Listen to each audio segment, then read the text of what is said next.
안녕하세요. 젬마 책방입니다. 오늘은 마이클 싱어의 될 일은 된다 중에서 특히 좋았던 구절을 읽어드리겠습니다. 우리는 점점 더 많은 일을 맡게 되었고 일의 규모도 점점 더 커졌다. 의류 매장 일을 끝낸 직후인 1977년 9월 오고야 말 일이 드디어 일어났다. 한 젊은 부부가 집을 지어달라고 의뢰한 것이다. 그때까지 벨트 위드 러브는 리모델링 일을 주로 했고 공사에 필요한 비용은 언제나 집주인이 조달했다. 그러나 집을 지으려면 회사가 은행에서 공사비 대출을 받아야 했다. 문제는 나에게 내 이름으로 된 자산이 없었다는 점이다. 모든 것을 사원 앞으로 넘겼기 때문이다. 벨트 위드 러브에서 발생하는 수익 역시 전부 사원으로 기부되고 있었다. 그러니 회사나 나나 첫 번째 공사비 대출에 필요한 대차 대조표조차 없었다. 나는 우리가 집을 지을 운명이라면 어떻게든 지겠지 라는 마음가짐으로 일을 진행했다. 나는 예전에 했던 공사의 주인들로부터 추천서도 받고 9개월간의 재무상태표를 합쳐서 벨트 위드 러브의 포트폴리오도 만들었다. 회사가 벌어들인 돈은 채 10만 달러도 되지 않았지만 내가 주택 건축에 경험이 있다는 사실을 보여주기 위해 내 땅 위에 지었던 건물들 역시 목록에 넣었다. 그리고 이 대출 신청서와 포트폴리오를 수많은 은행에 뿌렸다. 이후 면접날이 되어 은행에 방문했을 때 나는 차례차례 거절당했다. 이유는 간단했다. 벨트 위드 러브는 첫 번째 공사비 대출에 필요한 자격을 갖추지 못했다. 포기하기 전에 나는 삶과 게임을 했다. 나는 딱 한 은행만 더 가보고 그래도 안 되면 주택은행이 우리 일이 아니라고 생각하기로 마음먹은 것이다. 개인집을 시내에 있는 큰 은행의 로비였다고 기억한다. 대출 담당자를 만나기 위해 오랜 시간을 기다리고 있었지만 내 차례는 오지 않고 다른 사람들만 자꾸 사무실로 들어갔다. 적이 낙심한 것은 사실이었지만 나는 기다리는 동안 목소리가 그 상황에 대해 하는 말들을 내려놓는 데에만 계속 집중했다. 그때 내가 한 가지 깨달은 것이 있다. 사업을 하면서 마주치는 상황은 숲에서 혼자 살 때의 경험과는 현저히 다르다는 사실 말이다. 나는 그것이 나의 영적 성장에 매우 도움이 된다고 생각했다. 나는 내 정신의 각기 다른 부분이 자극되는 것을 지켜보면서 그것들을 내려놓을 수 있었다. 그 결과 거절당할 것이 뻔한 대출 상담을 기다리면서도 그 시간을 목소리가 하는 말을 내려놓는 기회로 삼을 수 있을 만큼 내 의식은 나도 모르는 사이에 매우 명료해졌다. 내가 삶의 자신을 내맡기는 이유가 나를 없애기 위한 것이라면 그 일은 상당히 잘 진행되고 있었다. 마침내 내 앞에 모든 사람들을 들여보내던 접수원이 나를 불러 자기를 따라오라고 말했다. 하지만 그녀가 향한 곳은 로비에 있는 대출 상담원이 아니었다. 그녀는 로비를 굽어보고 있는 사무실 중 한 곳으로 나를 데려갔다. 그녀가 문을 노크할 때 명판이 눈에 띄었다. 지점장 짐 오원즈. 그때 이미 약간 충격을 받았지만 그 다음에 일어날 일을 생각하면 그것은 아무것도 아니었다.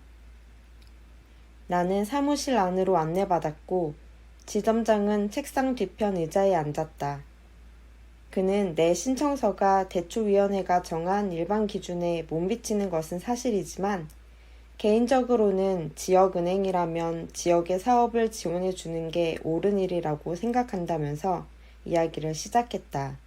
알고 보니 짐 오원즈는 내 신청서에 지대한 관심을 갖게 되어 급기야 내 부지로 직접 차를 몰고 내려와 창문 너머로 내 집과 사원의 내부까지 들여다봤다 모양이었다. 그는 그 후 직접 대출위원회를 찾아가서 나의 신청서를 손수 처리했다.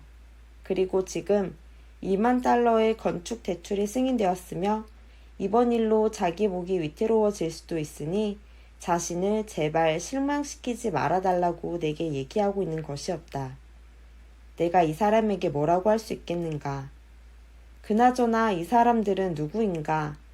이들은 신의 사자처럼 내게로 와서 내가 무엇을 해야 할지를 말해주었다.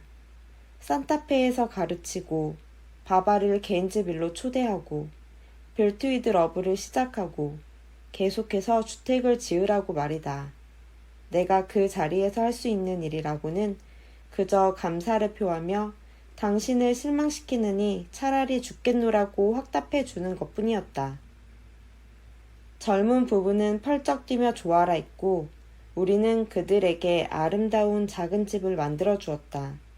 그뿐 아니라 벨트위드 러브는 이제 더 큰 규모의 맞춤형 주택을 지을 수 있는 자격을 갖추었다. 나는 짐 오원즈 같은 사람을 만난 것이 너무나 영광스러웠다.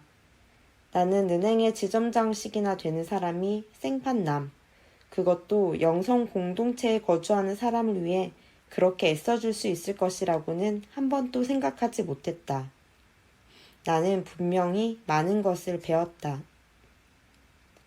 짐 오원즈와의 인연이 거기까지였다고 생각했다면 나는 완전히 틀린 것이었다. 약 10년 후 내가 사업적으로 상당히 성공을 거두었을 때 삶은 가장 엉뚱한 상황에서 우리를 다시 만나게 해주었다.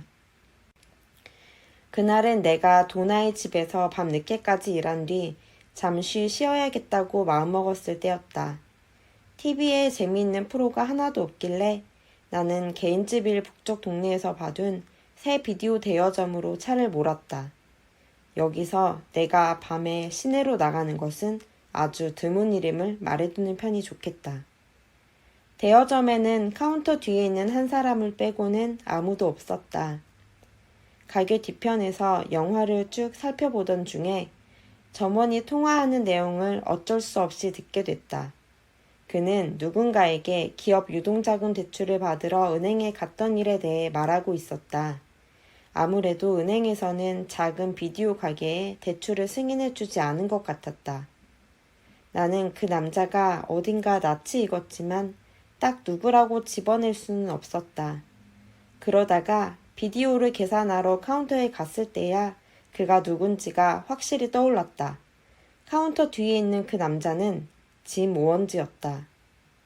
짐 역시 나를 알아보았고 우리는 지난 10년 동안의 안부를 물었다. 그는 은행을 나온 뒤 자영업을 시작했다고 말했다. 나는 대출이 필요하다는 대화를 어쩌다 듣게 되었다고 미안한 기색으로 말을 붙였다. 그가 오래전 베풀었던 선의를 생각하며 나는 그에게 혹시 도움이 필요한지 물었다. 그는 내 제안에 매우 놀란 듯 보였으나 결국 가게 확장을 위해 현금 2만 달러를 은행에서 대출받으려고 했었다고 털어놓았다. 2만 달러는 10년 전 우리 역할이 정반대였을 때 그가 내게 대출해 주었던 돈과 거의 똑같은 액수였다. 나는 이 일이 믿기지 않았다.